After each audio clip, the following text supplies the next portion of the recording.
spell it again? No, it's fine. It's Oh, perfect. all right. Well, good evening and welcome to another scintillating episode of Porch Talk.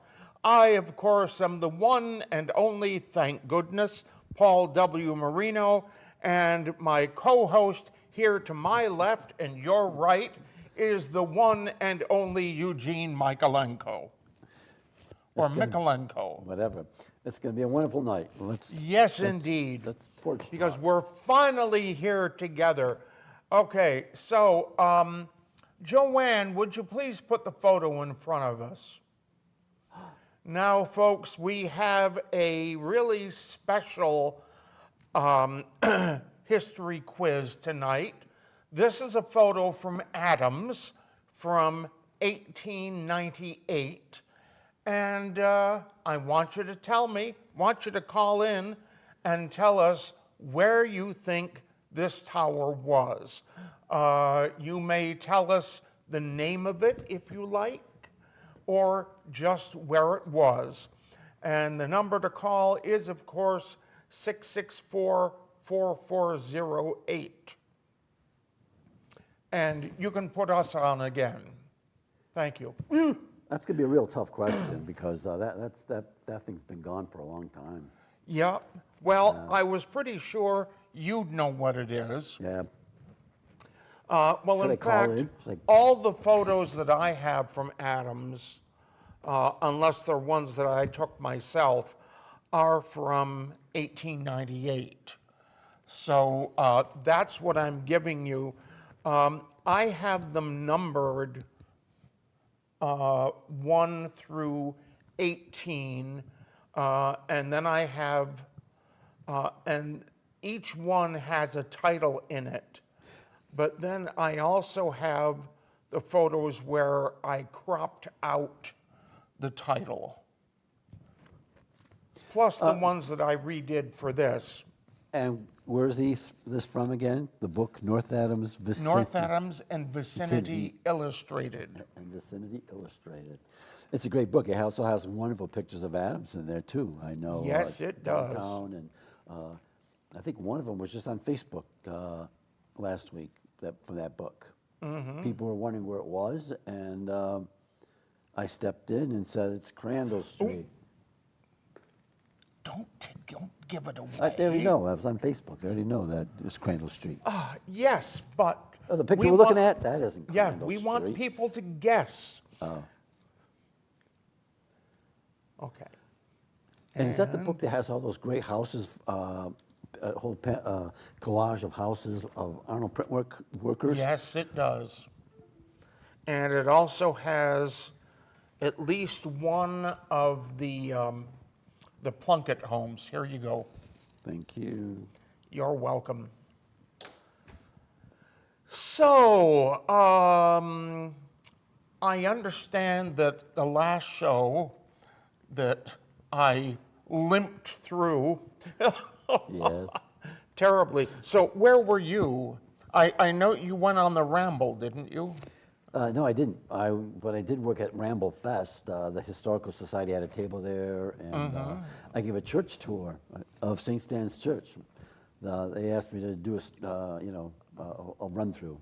I actually went about an hour and 20 minutes. I got carried away. But I know all about that place. It's easy to get carried away there. Yes.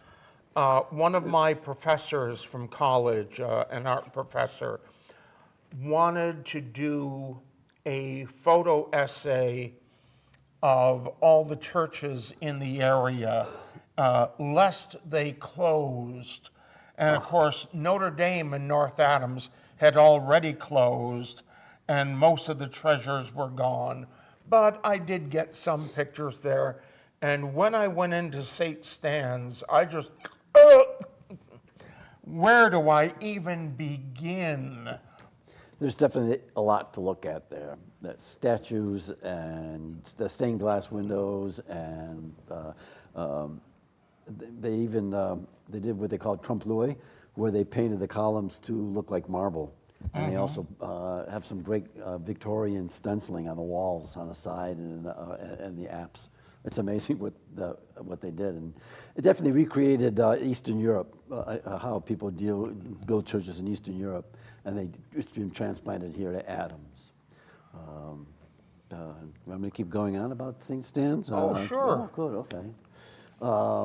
The tradition was always that when you walked into this place, you left aside your earthly cares, and you were sort of like transposed into heaven. And in heaven, in St. Stan's, you're surrounded by saints and angels. So everywhere you look, there's a saint. So it's the threshold of heaven. The decorations, I told you already, Trump Lloyd. The building itself, I mean, when the priest came to town to build it, I don't think he had a special thing in mind. He wanted to be an architectural statement. And so most of the churches in Adams were made of red brick, and he decided he was going to make this out of a brick, probably the color is mandarin gold. And it wasn't every church in town had one steeple. This church was going to have two steeples, twin towers. And he started, actually when he came to town, they had bought a piece of property for only $1,100 down about a quarter of a mile away from the center of town. And he came and he says, no, this place is too far away. We're going to move it to downtown. And he bought a piece of property that cost $11,000. Pretty amazing. He got away with it. But he published a book. Let's see, he came here in 1902. In May, by September of 1903, about a year and a half, he had sent out this little booklet, and then it was called the Spiesche Aufjahre, the list of the donors. And at the end of it, he said that we have already paid off the $11,000. We own the property, and we've got money in the bank to start groundbreaking in next year. And that's what they did. By '04, they had broken ground, and by October of '05, it was dedicated. In fact, October 22nd is the dedication. What day is today? The 20th. 2 days. It'll be the anniversary of its dedication. Wow. So. And I think it's been in the black ever since. Not really, no. It's still in the black, you're saying? Yeah. Yeah, not really. This stage where it was in debt, and it's sort of not really as solvent now as they'd like it to be, but it's holding its own. Yeah, because I remember when the bishop decided, well, we don't need 3 Roman Catholic churches. Right. There were 2 that were operating well in the red and 1 in the black. He closed one that was in the red and the one that was in the black. I hope he felt properly spanked when the Vatican overturned his decision. No comment, no comment. I'm not going to have this on film. What was I going to say about the church? It has an interesting history because the cornerstone laying ceremony was held in September of '04. Yeah, all they had was a foundation, and they had planks over the top of this foundation. And according to the newspapers, there were something like 3,000 people there. That's a lot of people to be, Anyhow, they said the ceremonies at the back end of the church, and they started a procession down to the front end where the cornerstone was, and that's where they're going. And as they were walking down, I don't know how far they got, the floor caved in. Ooh. And something like, some newspapers said 200 people fell in about 12 feet down. Bones were broken, contusions, lacerations, all that stuff. The pastor of Notre Dame Church was there. He went down, and they were supposed to have confirmation that night, and they asked him not to come because he had this huge gash across his face, and they were afraid he would scare the children. So in other words, those 200 people got a little closer to heaven than they were actually interested in at the time. I think something like 36 or 35 people had actual injuries. And they blamed it on, some newspapers said it might have been sabotage. Somebody tampered with the timbers.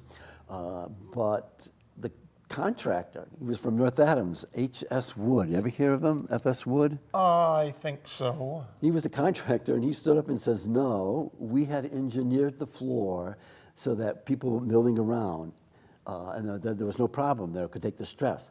But he says, but as soon as there was a rhythmic motion of people moving together, that it caused enough stress to cause the collapse of the floor, which I guess makes sense in the engineering and physics world. So, and who was in the procession? None other than the priest, the bishop, and the poor altar boys. The good people were the honorees. So.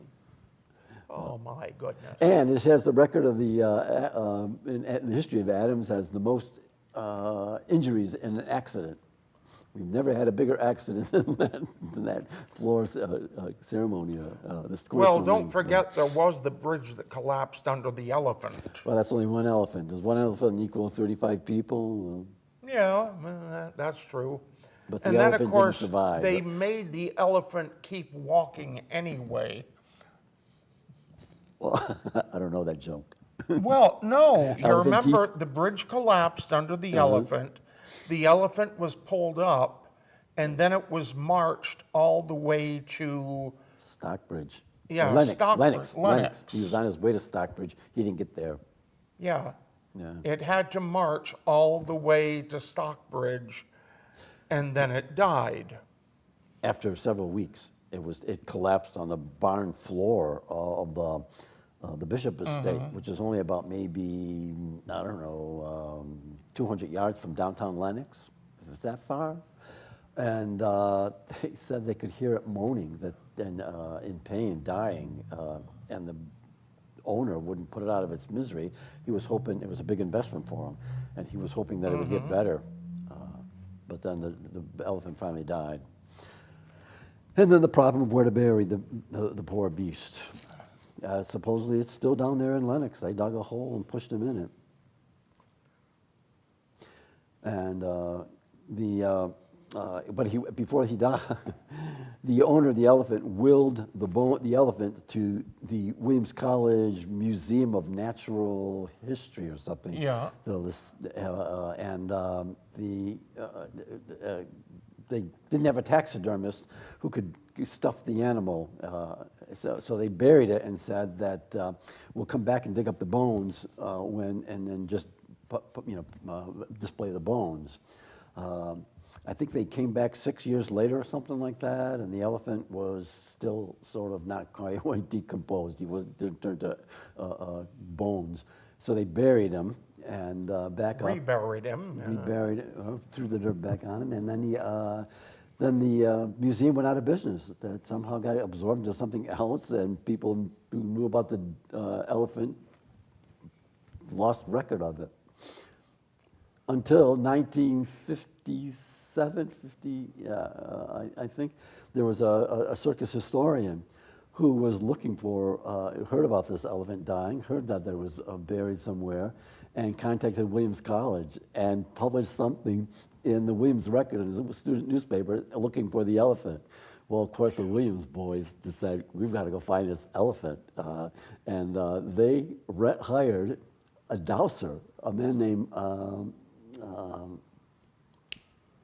can't think of it now, a French name though, Rio, maybe, who supposedly said to them, well, you have to give me sort of an artifact of an elephant, and with dowsing, I'll be able to determine where the elephant is buried. And sure enough, they had some kind of elephant skull or something in the museum in Williamstown, and he took it and attached it to this dowsing stick on a chain, and from there he said, the elephant is here, buried. Well, the Williams College kids didn't bring any shovels. They didn't think that Yeah, of course not. So they abandoned it and left. It reared its head again, I think about in '67. Somebody else asked about it. And this time they went down there and somebody had built a house on the place where they were told it was. And they knocked on the door and asked the woman there, can we dig in your yard? And she says, my husband's away right now. I'm going to ask him when he comes back. And that was the end of the story. Columbus the elephant rests in peace in Lennox. Well, a similar, though not exactly alike thing happened at Williams College. In 1905, John Henry Haynes Oh, yeah. gave the Williams Museum a collection of artifacts from Babylonia. And I have seen, and in fact I have a Xerox of the note that he wrote to the president of the college. And he gave a list. There were 5 stone weights from Babylonia and 7 metal weights, 3 glass vases, and I think it was 5 cuneiform tablets and a clay cone carved with cuneiform. And Are those huge ones that are in the museum there, that with the Assyrian things and the cuneiform written? You seen No. those? yeah, That's a- I have seen those, but they are not the ones given Okay. by I Haynes. was just wondering where those came from. What? So they were put into the museum, and some years later, that museum closed. And the collection was packed up and put in boxes in the unlocked cellar of a dormitory.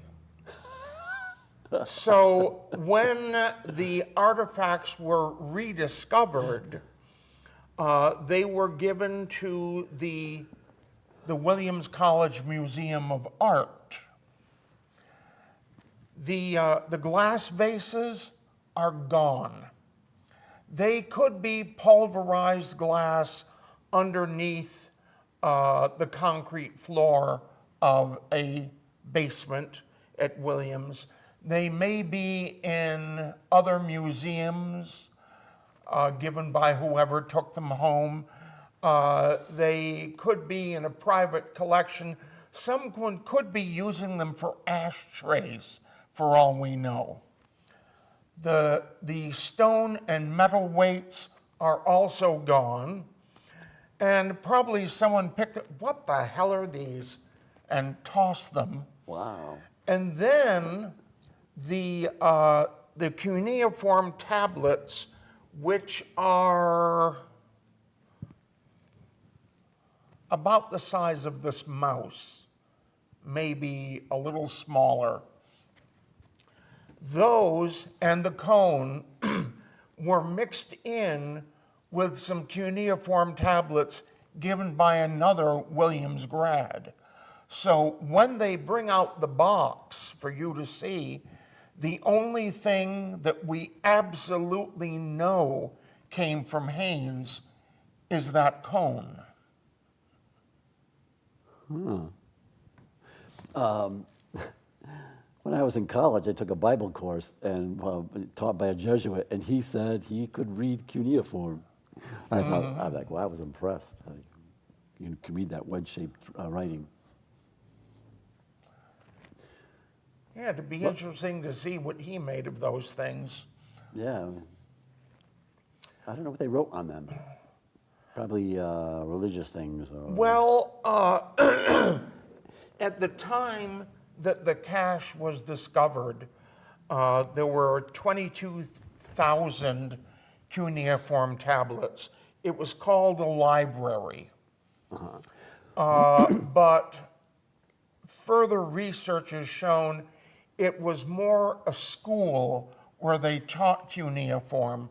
So you were given a tablet and you wrote on it, and when it was used, it'd be wiped clear and someone else would write. This professor of mine said that the cuneiform tablets were instrumental because of with legal documents, contracts between a lord and another lord or something, or a lord and his servants. And the reason he was reading it because it sort of had parallels with the covenant in the Old Testament, of how it was written in the legal language. The legal language that was in the cuneiforms was also the legal language they were using in the Bible. So that's how he got involved in the cuneiform. So it was written on stone, this legal document, carved in stone, etched in stone. What's the saying? Yeah. Well, of course, these were clay tablets, Oh, that's right. Yeah. Okay. so they could be erased and reused. Right. Oh, they could be fired and then firmed up. Yeah. So, hey, if you're out there, I know there's at least one of you, maybe two, please be three of you. Should we give it a hit? If you have a guess as to what and or where this tower was in Adams, not in North Adams, folks, in South Adams, please give us a call at 664-4408. Oh, you did that so well. I've been It practicing made at my home. heart go pit-a-pat. If you're just sick of listening to the two of us droning on, give us a call at 664-4408. Unless you're watching this on a date that is not October 20, 2023, because then you'll just be calling into a recording. Does this show get rebroadcast? Yes, it does. Yeah, this will get aired again on Monday during daytime, and then next Friday at 6, and then Monday again, and then I believe it will be November, and we'll be doing a brand new show.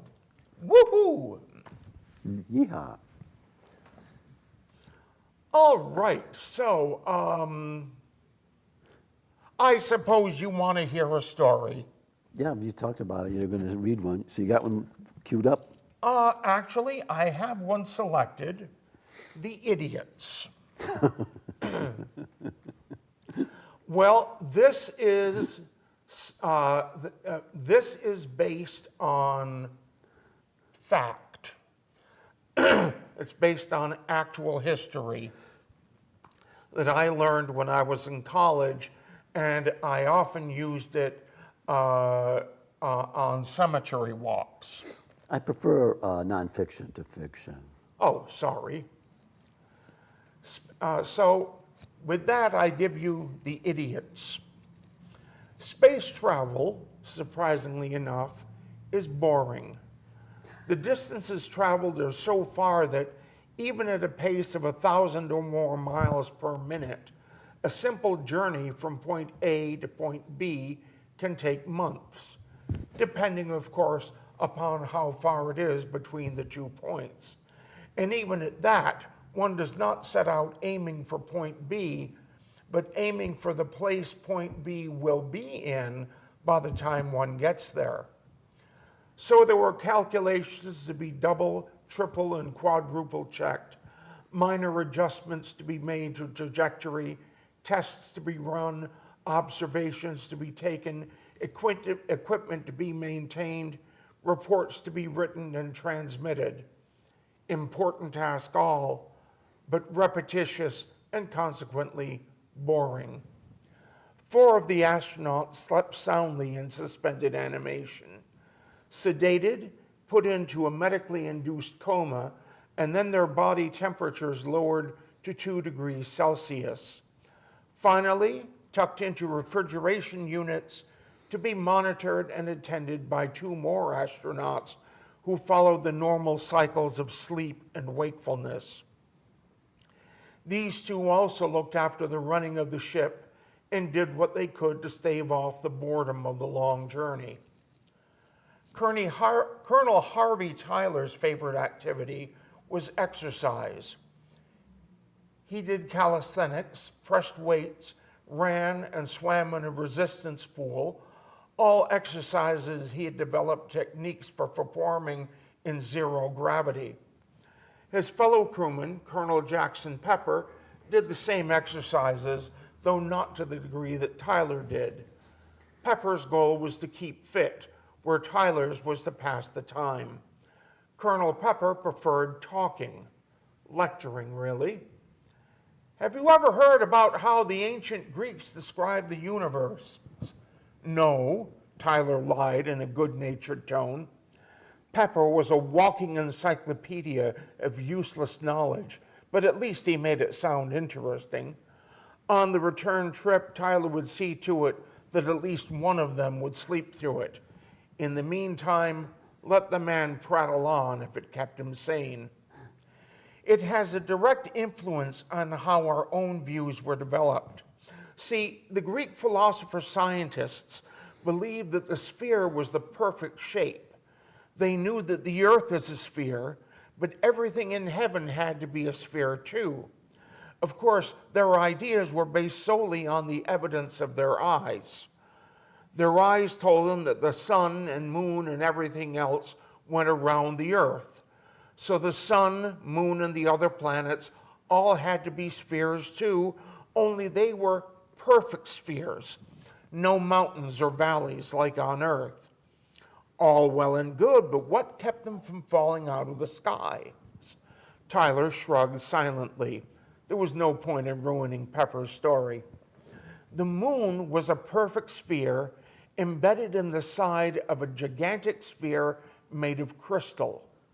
Why crystal? They knew it had to be there, but they couldn't see it. Ergo, it had to be made of crystal. That crystal rotated around the earth, carrying the moon around it in a circular path. Then came the sun, another perfect sphere set in the side of an even bigger crystal sphere. That sphere rotated around the earth, taking the sun on its own circular course. The only thing they couldn't figure out was why the planets, Mercury, Venus, Mars, Jupiter, and Saturn, went around the earth, but not in circles. They went forward, then back, forward, then back, and so on. Of course, each one was stuck in the side of a huge crystal sphere, each one bigger than the one before, but they couldn't figure why they didn't just turn in complete circles. Some centuries later, another astronomer theorized that each of the planets was embedded in the side of a smaller crystal sphere that rotated around a point in the bigger crystal sphere. That explained why the planets moved forward and back while traveling in a circle around the Earth. Well, by that time, the intellectual capital of the world had moved, first to Alexandria, Egypt, and then to the Middle East. Then Christianity reared its ugly head. The Holy Roman Emperor ordered that the Library of Alexandria be destroyed. After all, it predated Christ. Therefore, everything in it, including the writings of the Greek philosopher-scientists, was evil and had to go. So off it went. A few centuries later, a cache of ancient Greek texts was discovered. So, should they be destroyed or preserved as the priceless antiquities they were? It all came down to whether or not they were compatible with Scripture. Enter St. Augustine, who spent 2 years writing a synthesis showing that what the Greeks believed was perfectly compatible with Scripture. Though that, of course, that meant that what the Greeks believed was the same as Scripture. Tyler smiled. It wasn't funny, but it was the most tantalizing part of the story. A mere theory elevated to the same level as gospel.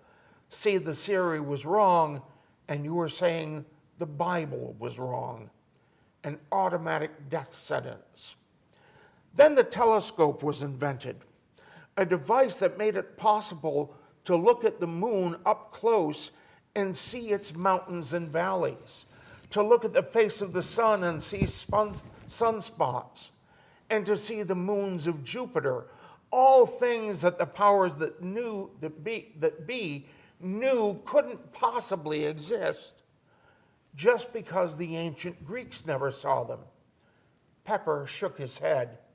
What idiots! Those were his last words.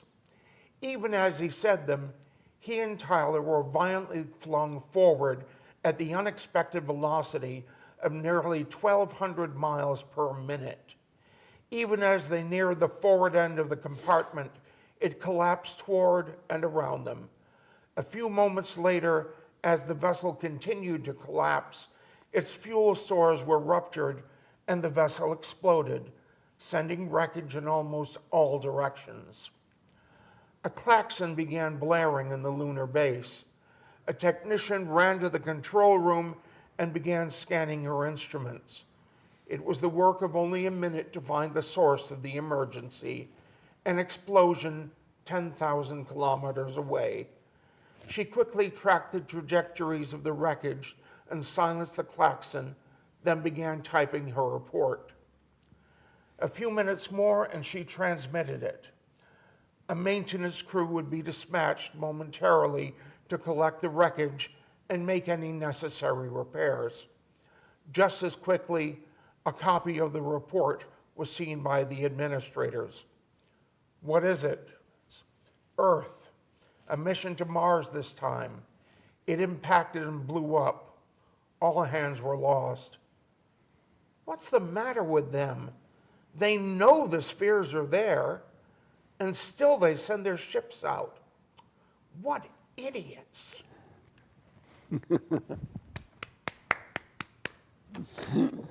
What idiots. So when you hear in a hymn or something a reference to the music of the spheres, that's what it's referring to, the sound made by the celestial machine as it rotates around the earth. And when you go into a cemetery and you see a stone with a sphere on the top, that's what it is. Oh, I always wondered why they had spheres on top of stones in some cemeteries and some gravestones. So, what did you bring to read? I haven't got anything to read. I should bring stuff. I don't have any nonfiction. I don't have any fiction. I only have nonfiction. I'm writing a newsletter right now about the Jones block in Adams, that block that just got repaired next to the Miss Adams Diner in between the firehouse. It has an interesting history, and plus I lived there for 7-8 years in that building. It was originally built Your as parents threw you out? No, my father sold it and kicked me out. He said, Oh, I see. Get her your own place to live. It was built in 1895, then that big boom on Park Street when all three of those brick buildings were built. And it was only a 2-story building. And Adams Cooperative Bank was in there. And they were just chartered in that same year, so that was their first home. And Smith Brothers Insurance Company was in that building, and that was their first year.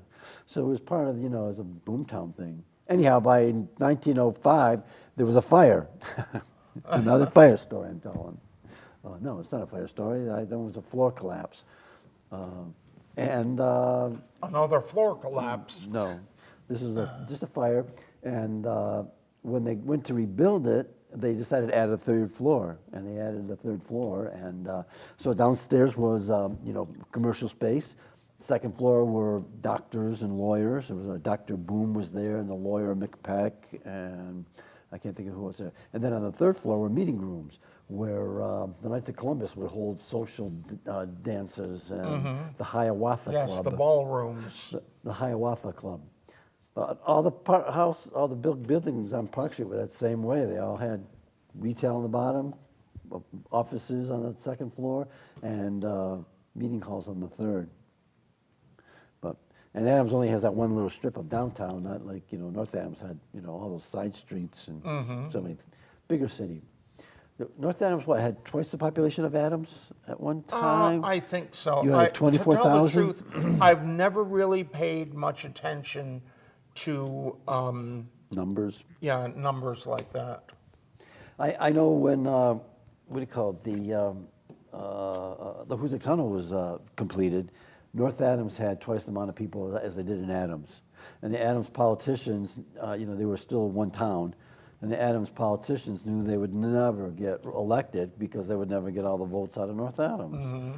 So they're the ones who really pushed to move, to separate the two towns so that they would still get elected. And plus, I think they were afraid that North Adams would rule over poor little Adams and not give them the time of day and abuse them and Well, beat 'em up. that's interesting because according to North Adams Vicinity Illustrated, the powers that be in both towns, that is, the big businessmen, including the Plunketts, did not want the towns to separate. They didn't. And I'm not sure how they ever got it passed at the general court. I mean, at the state house, they had to make the decision. And I'm told it failed on the first attempt, but on the second attempt, that it actually passed. So, Oh, and I have a question for you that our original co-host liked to ask. What two towns did the Hoosick Tunnel connect? that's a good question. What would that be? Florida? Florida is one. Oh, North Adams is the other. No, Adams. Oh, very good. Because Good. when the tunnel was completed, we were still one town. Very good. That's a good. Got me on that one. I like that. Well, that's a good one you can spring on people in Adams Right. to remind them when the separation actually happened. And the tunnel's probably what caused it. The tunnel, because it just North Adams became a boom town. It just Oh, yes. grew. Yeah, it definitely put us at a crossroad. Although North Adams already had access to the railroads because, of course, the tunnel was built by the Troy and Greenfield Railroad, and they needed a line going from Greenfield actually to Florida.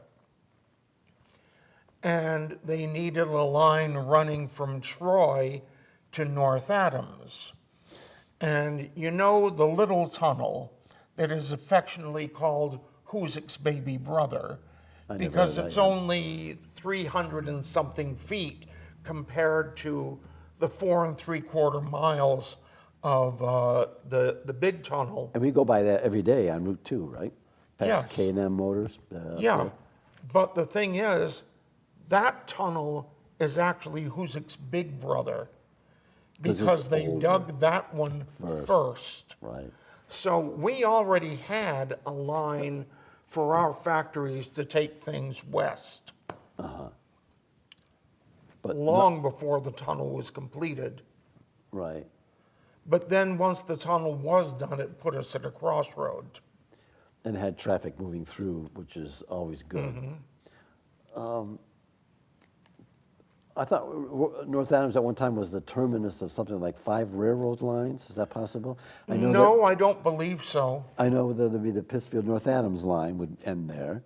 You said Yeah. there had to been one coming in from Troy. That was another one. There's got to be one coming from the Well, north. the one coming in from Troy was the Troy and Greenfield. And once the tunnel was done, that line Connected. actually went from Troy to Greenfield. Right. So you had that line coming in, and they had 2 tracks through the tunnel so they could have two-way traffic. So before the Hoosick Tunnel was built, how did they get stuff over the mountain to Greenfield? That would have been done by stagecoach, certainly. They would have moved traffic and people to yes. passengers had to go over the Yeah. trail. And I discovered entirely by accident an article where they interviewed someone who used to transport nitroglycerin for Mowbray. And of course, while the tunnel was under construction, they transported it by carriages and sleighs. And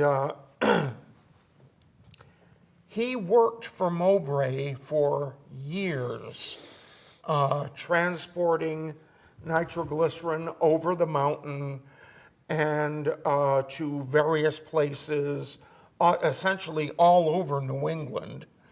And sometimes he even slept on his load. Living life dangerously. Yes. One hotel, he was going to park his wagon in the yard, and the hotel owner said, no, you take it up on that hill all the way up to the top there, which he did, knowing that if anything happened and the load blew up, the hotel would be damaged a lot more than it would have been if he had left it there on the ground. And he also told this incredible story about how he was going to, I think, Cobleskill, New York. And he was going to meet a man who had 2 spring wagons. Of course, the spring wagon is mounted on springs. And when he met the man and they transferred the load, he told him, you'd better stop at a sawmill and get a load of sawdust to cushion your floor. One of my cans is leaking.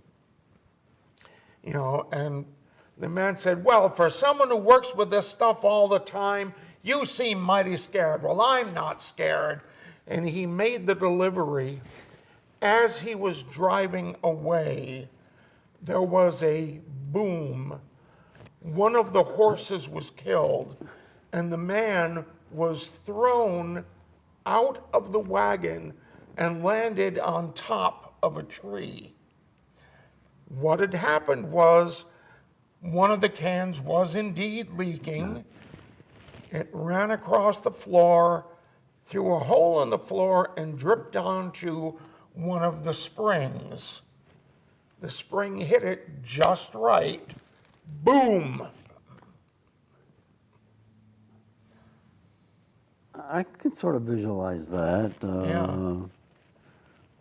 I remember watching a Western on TV once where they had to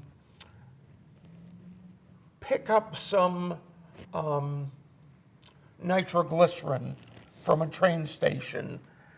And what they did was it came in little bottles and it was packed in ice, and they had the tray containing the ice hanging there, you know, and a couple of cowboys came along and, what's this? Nitroglycerin. Ooh, wee, the guy is riding away and boosh. And of course, that's ridiculous. One of the stories about how it was discovered that nitroglycerin is stable when frozen was that a man named Helton Swayze worked for Professor Mowbray, and you'll find this in the Berkshire Writers Project from World War II. So, Helton Swayze was mild-mannered unless he was drinking. So he was... A mean drunk. Yes, and he was going to go take a girlfriend up to Florida to a Christmas party, and Mowbray said to him, oh, you better not tell your young lady what's in the back of the wagon. And when they got up there, he went in, had a few warming drinks, got considerably warmed up, started swearing, started throwing punches, started throwing things, and about the same time he ran out of things to throw, he remembered that he had a wagon load of little cans, just the right size for throwing, so he staggered out, brought in an armful, and started throwing them around, cleared the place out. They sent word down to North Adams that hell is blowing up the place, and he went up there and found him passed out among the slowly thawing cans of nitroglycerin, and was so thrilled that he bought him a drink. Yeah. I drunk a drink. Yeah, it's a neat story, and not a word of it is true. Although there are still people around who believe that's the true story. Oh. The thing is, he came here to North Adams from Pennsylvania.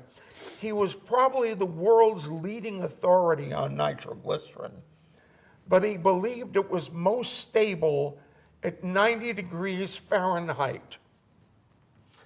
It did not come packed in little cans just the right size for throwing.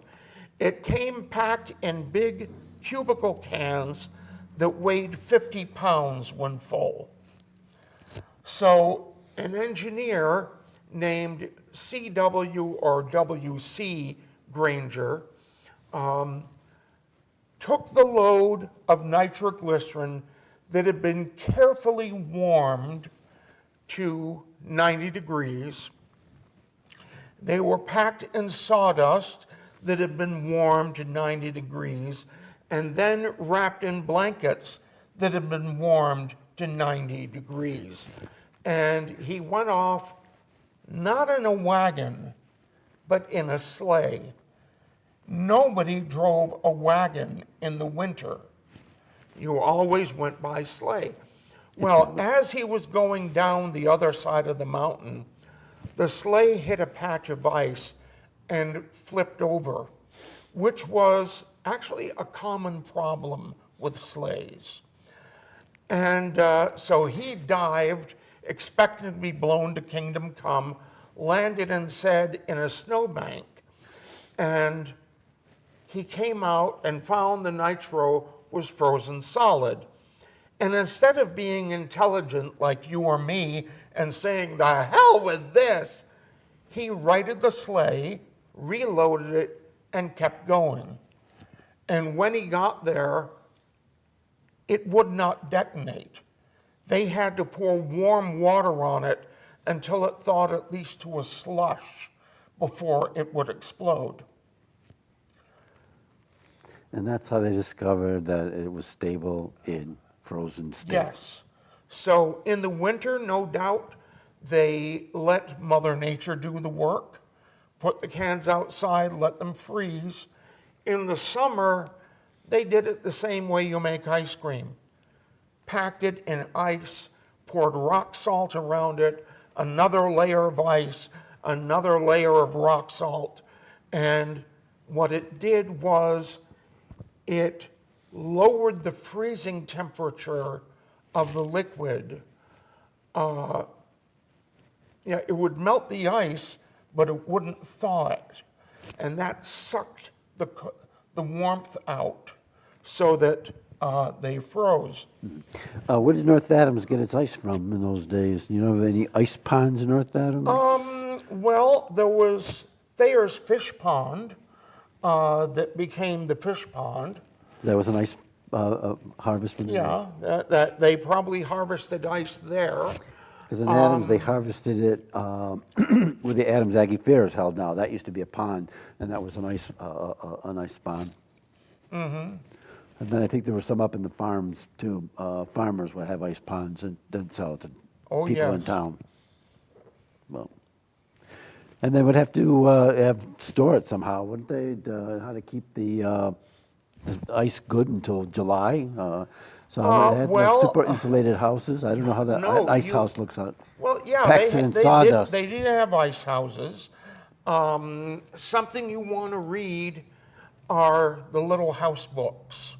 Uh-huh. You know, they were written for children, but the amount of information that's in them is amazing. And the second book, Farmer Boy, which is about Almanzo's childhood. He's 6 years old when he starts school, and when they're going to fill the ice house, they take a sleigh out to the pond, and the two men that work for Almanzo's father tell him the ice is a foot thick. All right, let's make the blocks 12 by 12. And so they saw a long line, and then they saw out the individual blocks that get hauled up put on the sleigh, stacked on the sleigh, and then that goes back home, and they get packed in sawdust. You know, they put them down, stuff sawdust down in the middle and everything, and just about the same time they're finishing, Father is back with another load. The Historical Society has some of those ice saws, and they're about as big as this table, and there's two arms to them that they use, and then plus these pikes or something that they use to pick up the ice to get it on the sleigh. Interesting business, making ice. Now, the other thing is Mowbray invented the refrigerated car so that he could send his nitroglycerin by rail. Really? Yeah, and what they did was they insulated with very thick felt, and then in the middle of the car, so here's the car, in the middle of the car, they had a chamber they would fill with ice at every opportunity. I remember refrigerated rail cars helped propel the development of the California fruit industry, because that way they could ship fruit and lettuce and stuff like that across the country with refrigerated, had a new market for their produce. Plus oranges from Florida. Yes.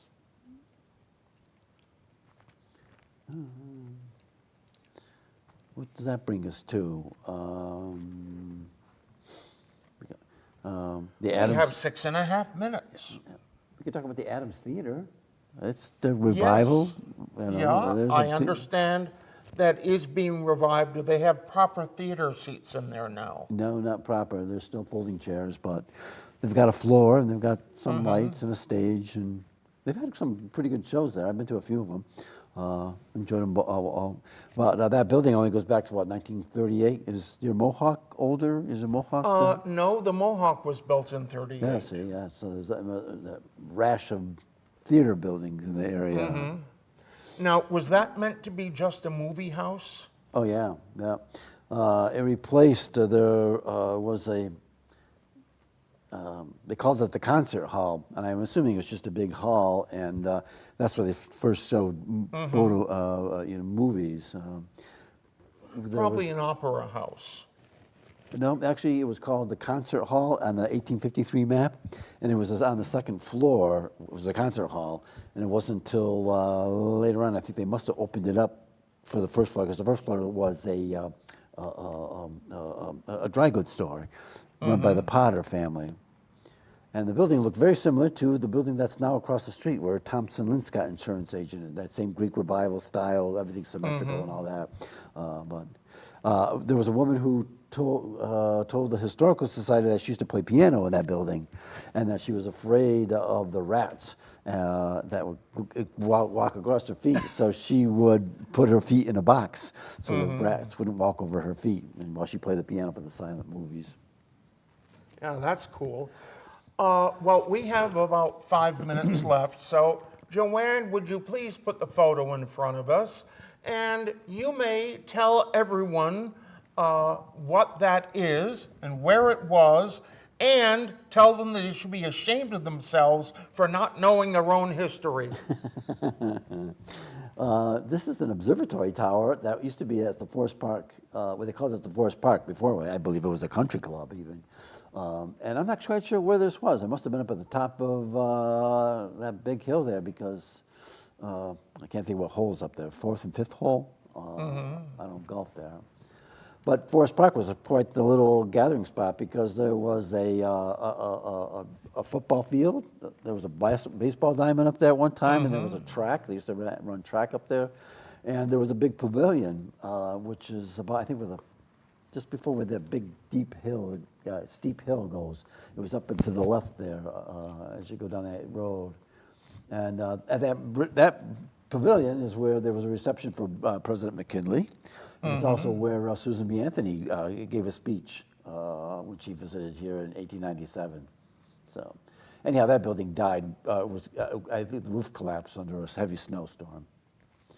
But this observatory, I don't know, I think it's pretty nice, and I'm sure because it was wood, it deteriorated, and Yeah, if it was- and if it was it's iron- doubtful it would ever get and rebuilt. what kind of because view would it have even? Think about it.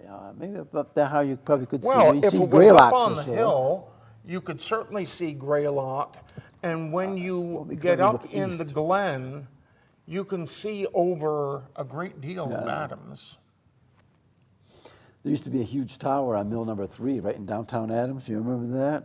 It was attached to Mill Number 3, and then when they tore Mill Number 3 down in 1972, 73, the guy who tore it down offered the town that tower. It was like 5 stories high, maybe even 6, because it was taller than the building. The building was 5 stories high, so it was like 6 stories high, and it had a bell tower, a clock in it.